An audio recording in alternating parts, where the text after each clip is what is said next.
Side of the Buckeyes with the championship. One thing you better do, keep an eye on Devontae Smith. Matt looks long. Touchdown by Devontae Smith. A truly special performance by the Heisman Trophy winner. His third touchdown of the night. They said the dynasty was over. We don't stop. We just keep reloading.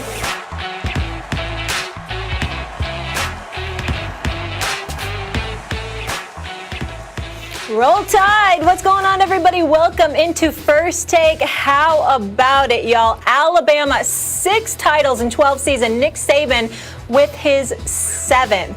Joey Galloway kind enough to join us this morning, even though he can't be happy with the result. Former Buckeye, good to see you, sir. Stephen A. Smith, Max Kellerman. Guys, there's so much to cover today, so let's just roll right into it. Obviously, Stephen A., you mentioned it off the top. I want to focus on Devontae Smith. My goodness, unreal, wreaking havoc. 12 catches, 250 yards, 3 receiving TDs in the first half alone. Joey Galloway, you know what that's about, former receiver. But guys, taking a look at Todd McShay's latest mock draft here, Todd has Devontae going 3rd overall. That's to the Dolphins. No surprise, Jags taking Trevor Lawrence 1st overall. But then Todd has the Jets taking offensive lineman Penei Sewell with the 2nd pick. Stephen A., do you think the Jets should take a wide receiver, go with Smith at number 2? I'm going to roll with that. And the reason why I'm going to roll with that is because of the, absent Trevor Lawrence, we have looked at the rest of the quarterbacks, Zach Wilson at BYU, obviously Mac Jones, who put on the show last night, 5 TDs, over 400 yards passing, he put on the show. But the bottom line is when you've talked about quarterbacks in the upcoming NFL draft, the surefire bet has been Trevor Lawrence. Outside of that, there's been speculation as to what direction they're going. Joey, I'll defer to you because I've seen these guys play a few times. You're watching them every single week. I defer to you in this regard. What I will say, however, is this. Devontae Smith, it ain't no there's no deferring when it comes to that. Everybody can see what this brother can bring to the table. You combine that with what Sam Darnold, the potential that he has, even though he's turnover prone to some degree, when you see some of the upside, and you lament the fact that Adam Gase had been his coach the last 2 years and that the New York Jets have been bereft of talent. If you don't have somebody, a legitimate number 1 to throw the damn football to, then that's going to compromise you as a quarterback. Unless you are completely convinced that Sam Darnold absolutely unequivocally is not the answer, or there's a Trevor Lawrence that you could grab at number 2.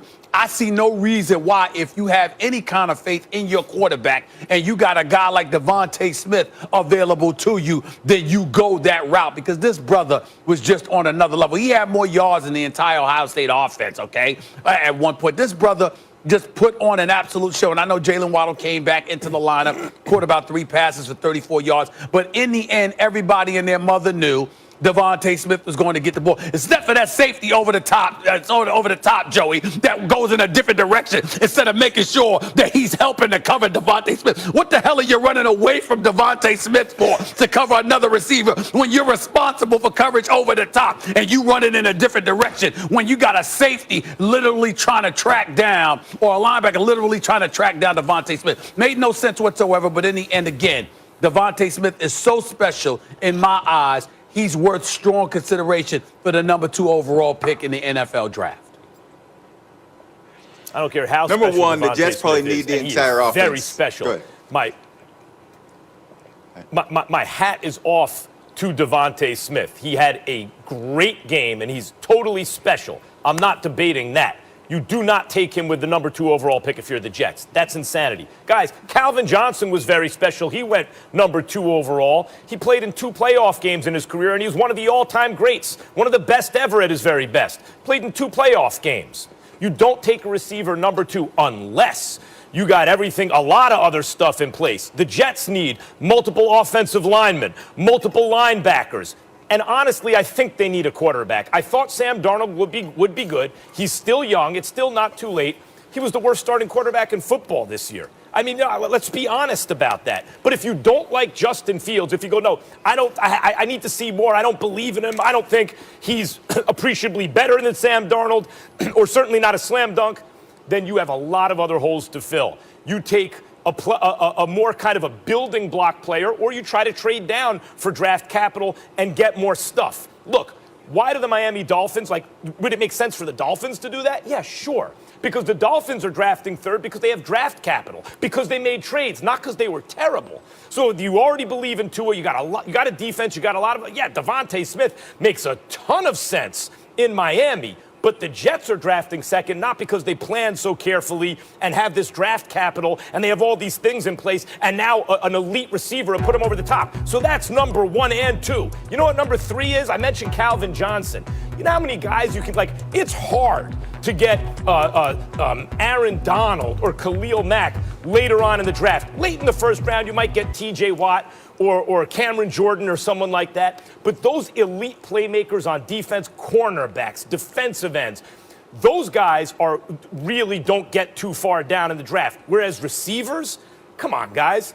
Think about DeAndre Hopkins, or if you want to talk about Stephon Diggs or Tyreek Hill. These guys go anywhere from late in the first to the 5th round. Look, Devontae Adams, just look around the league. How many wide receivers who are elite and help their team get to a Super Bowl were taken in the top 5? Julio Jones? Who else? No, not for the New York Jets. As great as Devontae looked yesterday, that would be a mistake by the Jets. Max, I was with you right up until you made it sound like the receivers aren't important. I think you make a lot of good points there. But you also said how much the Jets are missing and then said Sam Darnold isn't good. We don't know how good Sam Darnold can be because of the other pieces that are missing. You can't take a young quarterback and throw him in a situation with a team that is missing a lot of pieces and then judge that quarterback on his inabilities and what he's been able to accomplish. Now, I do believe, and believe me, I love receivers, and I think we're extremely important. I think that we deserve to be in the first round. But there are so many things that have to go right for your offense on every single play before a receiver can help you out. Your offensive line has to be good. Your running backs have to be good. Your quarterback has to do the right thing, read the right coverages. The play call itself has to be good before a receiver can make a difference for your offense. If I'm the Jets, number one, I'm going to try to get the entire offense of Alabama because they are terrific. So many playmakers on that offense. But I would be thinking more like a Penei Sewell. From what I've heard, as good as Devontae Smith is, Penei Sewell is just that good at tackle. So there are a lot of pieces you can get in this draft, and there is a ton of really good receivers that you can get in this draft. I just think with that number 1 pick, you talk about offensive tackle and how important that position is in football because of the pass rushers like Khalil Mack out there that you got to worry about. You got to get that offensive line together before you can ever judge Sam Darnold. Joey, I never said receivers aren't important. They're very important, which is why the best ones get paid the way they do. I'm simply pointing out what you just said. You need a lot of stuff before you finish it off with a receiver. The Dolphins, yes. If he's there, Miami should take him because they're not drafting third because they were bad.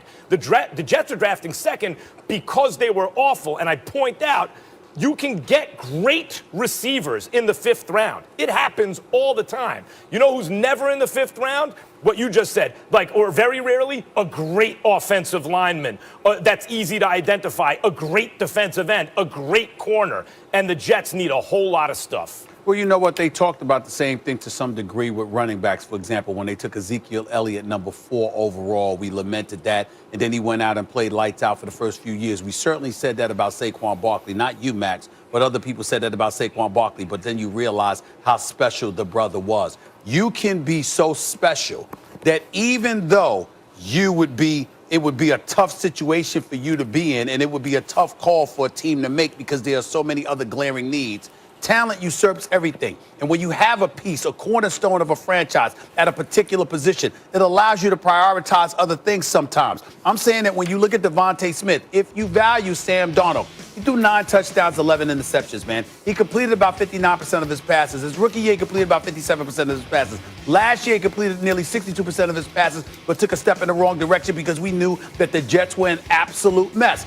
I get all of that in terms of an offensive lineman or a quarterback. I totally understand all of that. All I'm saying is Devontae Smith appears to be so special, and the Jets clearly are not. They're not the Pittsburgh Steelers, Max. If this were the Pittsburgh Steelers, of course I wouldn't be saying such a thing because they find a way to find dudes that are late round picks, whether it's 2nd, 3rd, 4th round, that ends up producing for them at the wideout spot time in and time. Years ago, they had Mike Wallace, they had Antonio Brown. Now you got Claypool and